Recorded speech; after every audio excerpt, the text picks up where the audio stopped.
আমি দাঁতের ব্যথা নিয়ে আপনাদের চিকিৎসকের দিক থেকে পরামর্শ এবং সাথে ইসলামিক দৃষ্টিকোণ থেকে উপদেশ দিচ্ছি। চিকিৎসকের পরামর্শ ও মেডিসিন। দাঁতের ব্যথা হওয়ার সাধারণ কারণ হল দাঁতে ক্যাভিটি বা কীট, মাড়ির ইনফেকশন, দাঁত ভাঙা বা স্নায়ুতে প্রদাহ। যা করবেন, গরম পানিতে লবণ মিশিয়ে দিনে 2-3 বার কুলি করুন। ব্যথা বেশি হলে সাময়িকভাবে প্যারাসিটামল বা আইবুপ্রফেন সেবন করতে পারেন, তবে যাদের অ্যালার্জি বা অন্য রোগ আছে অবশ্যই চিকিৎসকের পরামর্শ নিয়ে। খুব ঠান্ডা বা খুব গরম খাবার এড়িয়ে চলুন। সম্ভব হলে দ্রুতই ডেন্টিস্টের কাছে গিয়ে চেক আপ করান। দাঁতের ব্যথা কখনোই অবহেলা করা উচিত নয়, কারণ এটি ইনফেকশন ছড়িয়ে দিতে পারে। ইসলামিক পরামর্শ। ইসলামে শরীর ও স্বাস্থ্যের যত্ন নেওয়া ইবাদতের অংশ।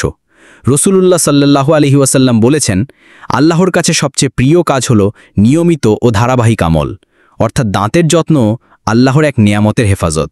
ইসলামিকভাবে করণীয়: নিয়মিত মেসওয়াক ব্যবহার করুন, এটি সুন্নাত এবং বৈজ্ঞানিকভাবে উপকারী। ব্যথার সময় ইয়া শাফি ইশফিনি দোয়া পড়ুন। সব রোগের প্রকৃত শিফা আল্লাহর কাছেই, তাই দুয়ার পাশাপাশি চিকিৎসা গ্রহণ করা সুন্নাত।